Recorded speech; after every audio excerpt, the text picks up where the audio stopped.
और अब खबरें तफसील से। मुल्क भर में कोरोना वायरस तेजी से फैल रहा है। सैकड़ों लोग रोजाना इस मर्ज के शिकार हो रहे हैं। नए आदाद शुमार के मुताबिक मुल्क में कोरोना के पॉजिटिव केस 56,342 हो गए हैं, जबकि अभी तक कोरोना से 1886 अफराद हलाक हो चुके हैं। राहत की खबर यह है कि 16,500 से ज्यादा मरीज सेहतयाब होकर अपने घरों को लौट चुके हैं। वजारत सेहत के जॉइंट सेक्रेटरी लव अग्रवाल ने प्रेस कॉन्फ्रेंस में कोरोना की ताज़ा सूरत हाल पर जानकारी देते हुए कहा कि गुज़श्ता 24 घंटों में कोरोना के 3,390 मामले सामने आए हैं। इस दौरान 1,273 अफराद ठीक भी हुए हैं। उन्होंने कहा कि कोरोना हमारा रिकवरी रेट 29% से ज़्यादा है। वहीं प्रेस कॉन्फ्रेंस में वजारत दाखिला की जानिब से जानकारी दी गई कि अब तक रेलवे के जरिए मुल्क के मुख्तलिफ शहरों में फंसे हुए 2.5 लाख से ज़्यादा लोग अपने आबाई मकाम पहुंच चुके हैं। देश में अब तक 16,540 पीपल कोविड-19 से क्योर हो चुके हैं और total 37,916 cases active medical supervision में हैं। पिछले 24 घंटे में अगर हम देखें तो पाते हैं कि कंफर्म केसेस की संख्या में 3,390 केसेस का इंक्रीज नोट किया है, पर साथ ही 1,273 पेशेंट्स क्योर भी हुए हैं। इस तरीके से हम देखते हैं कि क्योर पेशेंट की संख्या में लगातार वृद्धि हो रही है, जो कि एक पॉजिटिव न्यूज़ है। हमारी रिकवरी परसेंटेज देखें तो वह अभी 29.36% हो चुकी है, यानी कि अब तक हॉस्पिटलाइज हुए पेशेंट में से लगभग हर 3 में से 1 पेशेंट रिकवर क्योर हो चुका है और यह रिकवरी रेट, जैसे कि हम बताते रहे हैं, लगातार बढ़ रहा है। इसी क्रम में देश के विभिन्न राज्यों में फंसे श्रमिकों, छात्रों, श्रद्धालुओं, पर्यटक आदि के लिए बस एवं ट्रेनों को चलाने की अनुमति पहले ही दी जा चुकी है। अभी तक रेलवे ने 222 विशेष रेलगाड़ियां चलाई हैं और लगभग 2.5 लाख से अधिक यात्रियों ने इस सुविधा का उपयोग किया है। जैसे मैंने बताया था, इस श्रृंखला में अगली कड़ी में अब सरकार का प्रयास है कि विदेशों में फंसे हुए नागरिकों को चरणबद्ध तरीके से भारत वापस लाएं। यात्रा की व्यवस्था नॉन शेड्यूल्ड कमर्शियल फ्लाइट्स और नौसेना के जहाज़ों द्वारा की गई है, जिसकी प्रक्रिया 7 मई से शुरू हो गई है। मध्य प्रदेश में कोरोना वायरस के मरीजों की तादाद में इजाफा जारी है। सुबह से अब तक मध्य प्रदेश के मुख्तलिफ अजला में कोरोना वायरस के नए मामले सामने आने से सूबे में कोरोना वायरस के मरीजों की तादाद बढ़कर 3,352 हो गई है। मध्य प्रदेश में कोरोना वायरस से अब तक 194 लोगों की मौत हो चुकी है, तो वहीं कोरोना वायरस को शिकस्त देकर अब तक 1,382 लोग अस्पताल से सेहतमंद होकर अपने घरों को जा चुके हैं। वहीं औरंगाबाद में रेल हादसे के लिए सीएम शिवराज सिंह की हिदायत पर काबीना वजीर मीना सिंह के साथ अफसरान का वफ्द खुसूसी तैयारी से औरंगाबाद के लिए रवाना हो गया। हादसे में मरने वाले मजदूरों की लाश को मध्य प्रदेश लाया जाएगा। एमपी हुकूमत ने औरंगाबाद रेल हादसे में मरने वालों के अहल खाना को 5-5 लाख रुपए मुआवजा देने का ऐलान तो किया है, मगर कांग्रेस ने इस मुआवजे को नाकाफी मानते हुए 1-1 करोड़ रुपए देने का मुतालबा किया। वहीं इंदौर के गोकुलदास अस्पताल में 5 घंटे में 6 मरीजों की मौत होने और कोरोना मरीजों के साथ लापरवाही का मामला सामने आने के बाद इंतजामिया ने अस्पताल का लाइसेंस कैंसिल कर दिया है। अब अस्पताल में किसी किस्म का कोई इलाज नहीं हो सकेगा। दूसरी जानिब मध्य प्रदेश असेंबली की 24 सीटों के ज़िमनी इंतखाबात के लिए तैयारी तेज हो गई है। सीनियर IAS अफसर वीना सिंह को नया इलेक्शन कमिश्नर बनाया गया है। VL कांताराव के डिप्यूटेशन पर जाने से इलेक्शन कमिश्नर की जगह खाली हो गई थी। मौत का कोई भी कंपनसेशन नहीं होता। तत्काल जांच का बोला। माननीय मुख्यमंत्री जी ने रेल मंत्री जी से भी बात की है, महाराष्ट्र के मुख्यमंत्री जी से भी बात की है। 5-5 लाख रुपया प्रत्येक मृतक को और घायलों का संपूर्ण इलाज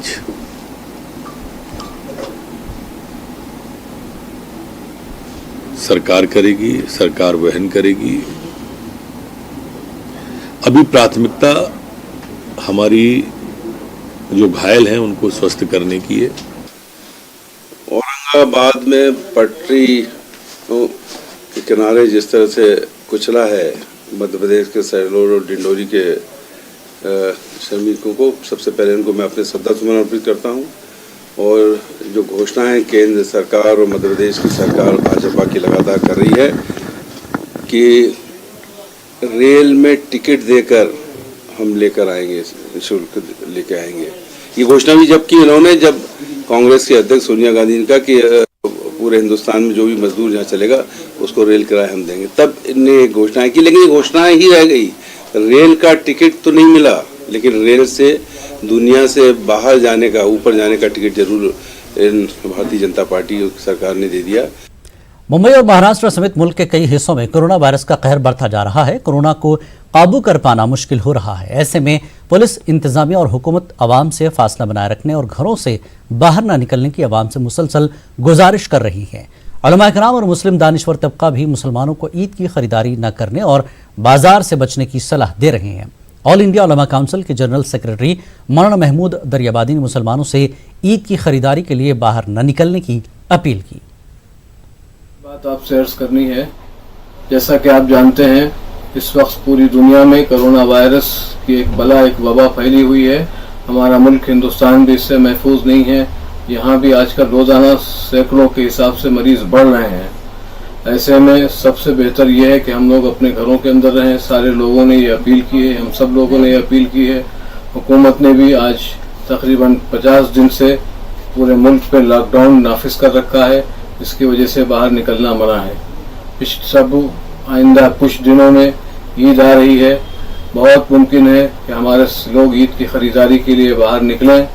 हमारी आपसे दरख्वास्त है कि ईद की खरीदारी के लिए बिल्कुल बाहर न निकलिए, घरों में रहिए। अगर आप सेहतमंद रहेंगे तो ऐसी दर्जनों ईदें आपकी ज़िंदगी में आएंगी। इस वक्त सबसे ज़्यादा ज़रूरत यह है कि लॉकडाउन की वजह से वो गरीब लोग, वो रोज़ाना कमाने और खाने वाले लोग जो भुखमरी का शिकार हो रहे हैं, उनकी मदद की जाए। ईद की खरीदारी इस साल न हो, हम सब लोग अपने घरों में रहें, ज़्यादा से ज़्यादा उन गरीबों की मदद करें जो भुखमरी का शिकार हो रहे हैं। ये हमारी आपसे एक मरतबा फिर दरख्वास्त है।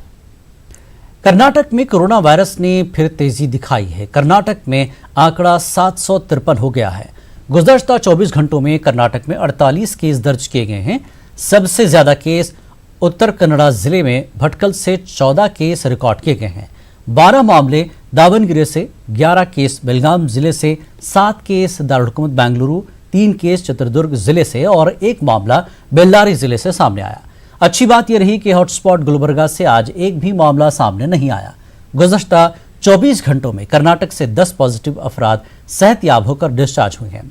इस तरह कर्नाटक में अब डिस्चार्ज होने वालों की तादाद 376 हो गई है।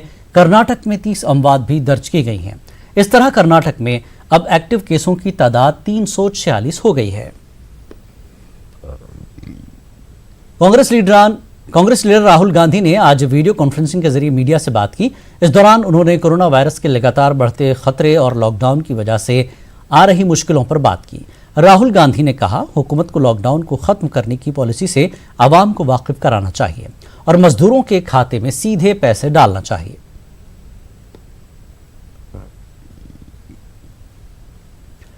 बीएसपी सरबराह मायावती ने औरंगाबाद में हुए रेल हादसे पर अफसोस का इजहार किया। मायावती ने कहा कि मरकजी और रियासती हुकूमतों के जरिए मजदूरों को बेयारो मददगार छोड़ देना इस तरह के हादसे की वजह है। उन्होंने कहा कि लॉकडाउन में लाखों मजदूर परेशान हैं, लेकिन हुकूमत को इनकी कोई परवाह नहीं है और उनकी सारी तवज्जो सिर्फ अमीरों पर ही मरकूज है। बीएसपी सरबराह ने मुतालबा किया कि दूसरी रियासतों में फंसे मजदूरों को उनके आबाई मकाम पहुंचाने के लिए बसों और ट्रेनों के मुफ्त इंतजाम किए जाएं। सबसे ज़्यादा जो हमें दुखी इस बीमारी के दौरान नज़र आ रहे हैं, तो वो जो गरीब मजदूर लोग वो नज़र आ रहे हैं, जो अपनी रोटी रोजी के लिए अपने प्रदेशों को छोड़कर तो दूसरे प्रदेशों में गए हुए थे।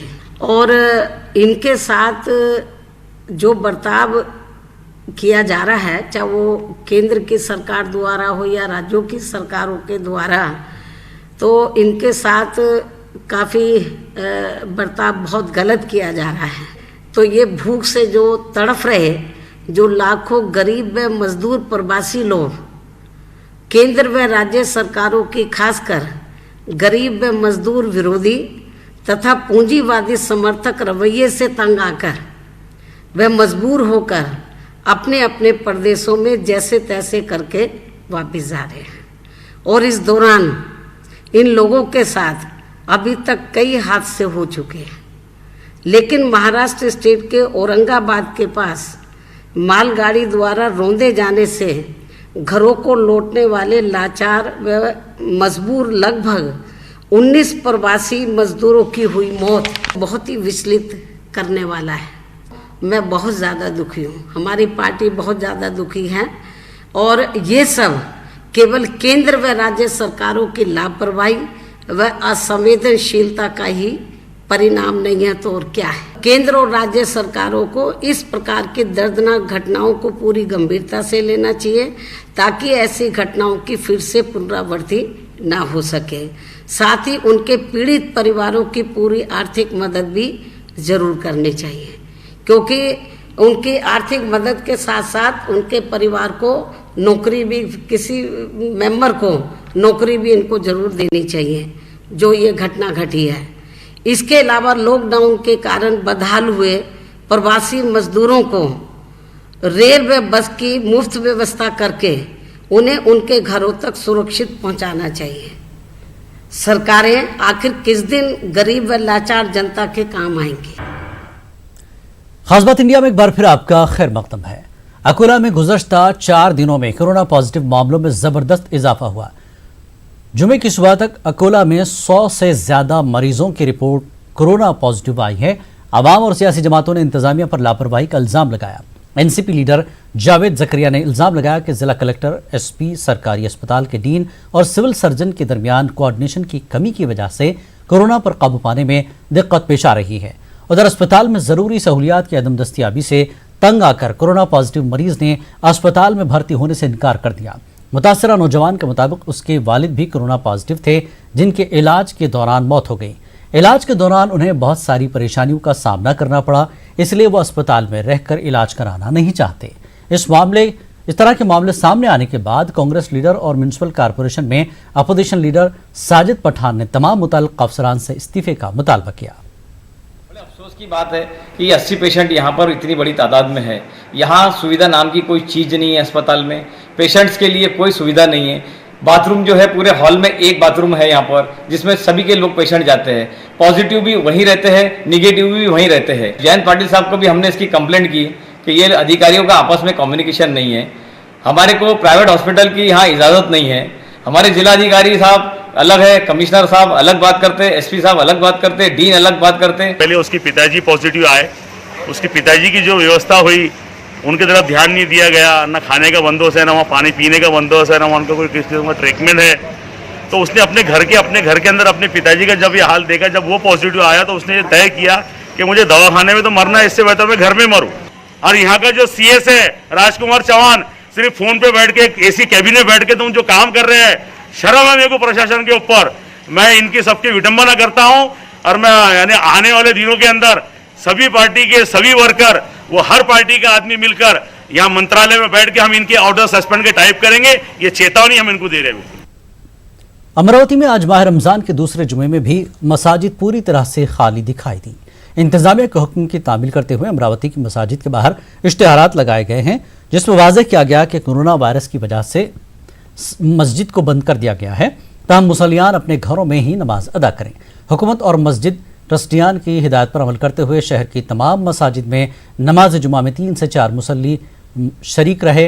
वहीं दीगर फर्जंदान तौहीद ने बजाय जुमे की नमाज ज़ोहर अपने घरों में अदा की। इसी तरह कोरोना से पूरी इंसानियत की हिफाजत के लिए भी खुसूसी दुआओं का अहतमाम किया गया। खाली है, नमाज के लिए लोग नमाज घरों के अंदर अदा कर रहे हैं और घरों के अंदर बैठकर दुआ भी कर रहे हैं कि अल्लाह हमारी हिफाजत फरमा और हम पर रहम फरमा, इसके कोरोना वायरस से हमारी हिफाजत फरमा। ये सब खाली दिख रहा है।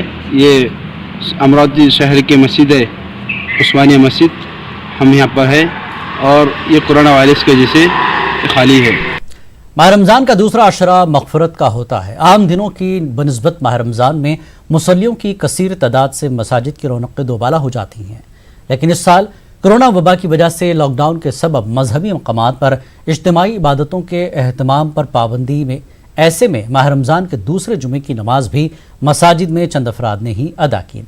मेरठ की शाही जामा मस्जिद में भी मौज़न और इमाम के अलावा दीगर 3 अफराद ने नमाज जुमा अदा की और दुनिया से इस मोहलिक वबा की जल्द खात्मे की दुआ की। मैं समझता हूँ कि वाकई में ये कोरोना वायरस की वजह है और इसको ख़त्म करने का एक वाहिद तरीक़ा यही है कि हम सोशल डिस्टेंस बनाएं और सोशल डिस्टेंस के ज़रिए से ये नमाज़ें अदा करें और दूसरे जो भी काम है वो सब सोशल डिस्टेंस के ज़रिए से करें। अब ये दूसरा अशरा चल रहा है मग़फ़िरत का, क्योंकि हर इंसान चाहे कोई भी हो उससे कुछ ना कुछ गलतियाँ ज़रूर हो जाती हैं और उन गलतियों के लिए माफ़ी तलाफ़ी का ज़रिया ये जो दूसरा अशरा है ये इसके अंदर हिदायत दी गई है बाकायदा कुरान के ज़रिए से और हमारे हुज़ूर पाक सल्लल्लाहु अलैहि वसल्लम के ज़रिए से कि इस अशरे के अंदर आदमियों को ज़्यादा इबादतें करनी चाहिए, नमाज़ें अदा करनी चाहिए। मुल्क गिर लॉकडाउन में अलीगढ़ मुस्लिम यूनिवर्सिटी के अकामती हॉलों में मुकीम तलबा और तालिबात को बहिफाजत उनके घरों तक पहुँचाने के दूसरे मरहले में आज एक स्पेशल ट्रेन के जरिए बिहार के तलबा की रवानगी अमल में आई। तलबा को लेकर स्पेशल ट्रेन बिहार के पूर्णिया के लिए रवाना हुई। मरकजी हुकूमत के जरिए तलबा को उनके घरों तक पहुँचाने के अमल में यूनिवर्सिटी ने पहले उत्तर प्रदेश के तलबा को 64 बसों से मुख्तलिफ अजला पहुँचवाया था। आज बिहार के मुख्तलिफ अजला से ताल्लुक़ रखने वाले 1280 तलबा आज सोशल डिस्टेंसिंग के साथ अलीगढ़ रेलवे स्टेशन से रवाना हुए। चांसलर साहब ने ये रिक्वेस्ट करी थी इंतज़ामिया से, रेलवे मिनिस्ट्री से, कि HRD से कि इस चीज़ को फैसिलिटेट करें और हम बहुत ही शुक्रगुजार हैं, मशकूर ममनून है कि उन्होंने बहुत ही टाइमली इंतज़ाम किया और एक स्पेशल ट्रेन पूर्णिया के लिए, अलीगढ़ से पूर्णिया के लिए करेगी जिसमें करीब 1250 बच्चे बॉयज़ एंड गर्ल्स जा रहे हैं। किस तरह से? अभी किशनगंज जा रही हूँ और अभी तो खैर थोड़ी मुश्किल हुई बस वगैरह अरेंज करने में, लेकिन मैं शुक्रगुजार हूँ AMU प्रोक्टर टीम की और हमारे गवर्नमेंट की कि हमें यहाँ से हमारी डेस्टिनेशन तक पहुँचाई जा रही है और हमारा अच्छा ख्याल रखा। कर्नाटक के रायचूर जिले में उत्तर प्रदेश, बिहार और झारखंड से ताल्लुक़ रखने वाले नौजवान मुख्तलिफ दुश्वारियों का सामना कर रहे हैं। ये नौजवान हैंडलूम और हैंडक्राफ्ट नुमाइश में दुकानात लगाने वाले रायचूर शहर आए हुए थे, लेकिन यहाँ आने के बाद लॉकडाउन में फंस गए हैं। वाज़ेह कि ये नौजवान एक तरफ नुमाइश बंद हो जाने और लॉकडाउन की वजह से मुख्तलिफ दुश्वारियों का सामना कर रहे हैं। इन नौजवानों का कहना है कि वो गुज़श्ता कई दिनों से मुश्किलात का सामना कर रहे हैं, लेकिन इनका कोई पुरसान हाल नहीं है। परेशान हाल नौजवानों का कहना है कि वो अपने अपने घर जाना चाहते हैं, लेकिन रियासती हुकूमत और ज़िला इंतज़ामिया से कोई ताउन हासिल नहीं हो रहा है। हालांकि उन्होंने कई दिन पहले घर जाने के लिए ऑनलाइन रजिस्ट्रेशन कराया है, ताहम अब तक सफ़र करने के लिए कोई पास नहीं मिला है। बिहार के हैं जो जाना चाहते हैं और 40 बंदे यूपी के हैं, यूपी के अलग अलग डिस्ट्रिक्ट से है और 4 बंदे झारखंड से है और 1 बंदा MP से है जो घर जाना चाहते हैं। यहाँ पे उनके पास कुछ भी खाने पीने का व्यवस्था नहीं है, लेकिन ऑनलाइन पासेस जिस वेबसाइट पे आना है वो वेबसाइट खुल ही नहीं रहा है, ये प्रॉब्लम है। और 2 तारीख को ही सबमिट किया था, आज 7 तारीख है, 5 दिन हो गया, 5 दिन में अभी तक नहीं आया पासेज। हम घर जाना चाहते हैं, बस किसी तरह घर भेजे सरकार। कोरोना वबा की वजह से लॉकडाउन के दौरान लोग अपने अपने घरों में रह रहे हैं। अजमेर शहर में जगह जगह सैनिटाइजेशन का काम किया जा रहा है। लोग बीमार होने पर भी अस्पताल जाने से गुरेज कर रहे हैं। ऐसे में महकमे सेहत की जानिब से लोगों को बीमारी की दवाइयाँ मुहैया कराने के लिए एक मोबाइल वैन चलाई जा रही है। अंदरकोट डिस्पेंसरी की जानिब से दरगाह इलाके में अलग अलग मकामात पर मोबाइल वैन के जरिए मुख्तलिफ बीमारियों की दवाइयाँ दी जा रही हैं। एरिया में जैसे दरगाह के सामने और डाइजन का झोपड़ा, दिल्ली गेट, लोंगिया, सभी जगह हमारा ये मोबाइल यूनिटी OPD टीम काम कर रही है। इसमें हम सभी सर्दी जुकाम नॉर्मल दवायाँ, BP, शुगर, थायराइड की दवायाँ दे रहे हैं और मरीज इससे खूब लाभ ले रहे हैं हमारे, और सभी हमारा सारा स्टाफ इसमें काम कर रहा है। मुल्क में कोरोना मरीजों की मुसलसल बढ़ती हुई तादाद के दरमियान कुछ अच्छी खबरें भी मिल रही हैं। अलीगढ़ में आज 4 कोरोना मरीज सेहतयाब होकर अपने घर रवाना हुए। 4 मरीजों की रवानगी के वक्त अस्पताल में तमाम कोरोना मरीजों ने उन्हें अलविदाइया दिया और तालियां बजाकर उनकी हौसला अफजाई की। इस मौके पर सभी ने उनके लिए दुआ की और उनसे भी दुआ की दरख्वास्त की, जो कि लोग अब अस्पतालों में जेर इलाज हैं, वो जल्द सेहतयाब होकर अपने अपने घर पहुंचे। इस मौके पर महकमे सेहत के जिम्मेदारों की काविशों को भी सताइश की गई। ये ठीक हुई है। 18 दिन यहाँ पर कोरोना वायरस से इन्होंने जंग लड़ी और अल्लाह ने इनको आज जिता दिया। आज ये यहाँ से रवाना हो रही हैं अपने घर के लिए। सब पूरा शहर इनका स्वागत करे, पूरा शहर इनकी इज्जत से और खैर ख्वाही से कोई कमी न छोड़े, सब इनकी खैर ख्वाही ले, सब इनकी खुशी मनाए और जितने भी मरीज हैं शहर के अंदर सबके सब ठीक हो जाए, इसके लिए दुआ करें। हम इसके लिए कामना करते हैं। और यहाँ जितने भी लोग अभी मौजूद हैं, जितने भी लोग यहाँ पर अभी कोरोना वायरस से लड़ रहे हैं, इस महामारी से लड़ रहे हैं, हम सबको भी जीतने की तौफीक अता फरमाए। कर्नाटक के रायचूर में एक मस्जिद इंतजामी कमेटी की जानिब से कौमी एकजहती और भाईचारे की एक मिसाल कायम की गई। लॉकडाउन के पेश नज़र इंतजामी कमेटी की जानिब से बिला लिहाज मजहब व मिलत राशन किट्स तकसीम किए गए। शहर के मिली रहनुमा मस्जिद इंतजामी कमेटी की खिदमात की सताइश की है। बैरुखिला नरंगदराजा मस्जिद की जानिब से ये किट अनाज वगैरह तकसीम किया जा रहा है। पहले 2 मरतबा वो छोटे पैमाने पर किया गया था, आज जो किया गया है बहुत बड़े पैमाने पर है और जिसमें कमेटी का बहुत बड़ा ताउन है कि लोगों को जो है ना मुस्तहिक लोगों को ये अनाज पहुंचाने के लिए किया गया है। ये किट्स गरीबों में इंतजामी कमेटी की जानिब से जो है बैरुखिला रायचूर नरंगदराजा मस्जिद कमेटी की इंतजामिया ने बहुत ही मौसर तरीके से गुरबा में ये किट्स तकसीम किए। मैं इस काम के लिए इंतजामी कमेटी को और जो लोग इसमें काम ताउन करे हैं, मैं अल्लाह तबारक तआला के से दुआ करता हूँ कि अल्लाह तबारक तआला ये कार्य खैर में जो हिस्सा लिए हैं उनकी कमाई में बरकत दे। बेंगलुरु के गोविंदपुर इलाके में आशा कारकुनों ने आज से हेल्थ सर्वे शुरू किया है। मकामी समाजी कारकुन कलीम पाशा ने सर्वे के मुताल्लिक आवाम को आगाह किया। कलीम पाशा ने कहा कि इस सर्वे का CA, NRC, NPR से कोई ताल्लुक नहीं। कोरोना की वबा के पेश नज़र हुकूमत शहर के हर इलाके में तिब्बी सर्वे करवा रही है। घर घर आने वाली आशा कारकुनों से आवाम ताउन करे और बिला झिझक जानकारी फराहम करें। और गवर्नमेंट और BBMP की जानिब से हाउस वाइज सर्वे हो रहा है। घर घर जाके सर्वे कर रहे हैं। घर में कितने लोग हैं, घर का बड़ा कौन है, घर में कितने लेडीज़ हैं, जेंट्स हैं, बच्चे मेल कितने हैं, फीमेल कितने हैं, और घर में जो बड़े लोग हैं और बच्चे लोग हैं उनको किस तरह की बीमारियां, रिकॉर्डेड बीमारियां हैं, यानी शुगर कितने लोगों को है, BP कितने लोगों को है, थायराइड कितने लोगों को है, इस तरह का डाटा वो लोग बना रहे हैं। अगर किसी की ट्रैवलिंग हिस्ट्री बाहर से आकर यहाँ पर हैं, यहाँ से वहाँ जाकर हैं, तो ट्रैवलिंग हिस्ट्री को चेक करते हुए और वो स्क्रीनिंग भी करेंगे। अगर आशा वर्कर्स को डाउट रहा भाई ये इसको पॉजिटिव हो सकता है या सस्पेक्टेड है, वो एक डाटा बनाकर अपर ऑफिसर को देंगे। अपर ऑफिसर आके एग्जामिन करेगा, एग्जामिन करके उसको अगर कुछ भी नहीं है तो कुछ भी नहीं है। अगर उसको ऐसे चांसेस दिख रहे हैं तो उनको वो लोग एग्जामिन करके उनको जो भी दवाइयाँ या जो भी हो सकता है उनको। सोशल मीडिया पर नफरत आमेज मवाद डालने के वाकयात में कमी नहीं आ रही है। हालिया मामले में उत्तर प्रदेश के साबिक वज़ीर आला कल्याण सिंह के खिलाफ नफरत अंगेज तबसरा किया गया है। पुलिस ने कई दिन तक वीडियो वायरल होने के बाद थाना सिविल लाइन में मुकदमा दर्ज किया। SP सिटी अभिषेक ने बताया कि गुज़श्ता दिनों ये वीडियो वायरल हुआ था जिसमें एक शख्स ने साबिक वज़ीर आला कल्याण सिंह को लेकर सख्त तबसरा किया था, जो काबिल कबूल नहीं है। इसके बाद मुकदमा दर्ज किया गया है और तफ्तीश की जा रही है। राम भक्त करके एक ID से पूर्व मुख्यमंत्री उत्तर प्रदेश के श्री कल्याण सिंह को जान से मारने की धमकी व जाति व समुदाय को लेकर अभद्र टिप्पणी की गई थी। इस संबंध में थाना सिविल लाइन पर सोशल मीडिया सेल प्रभारी द्वारा एक अभियोग पंजीकृत कराया गया है IPC व IT एक्ट के समुचित धाराओं में। इस संबंध में ट्विटर से ID के संबंध में जानकारी की जा रही है तथा विवेचना में अग्रिम आवश्यक।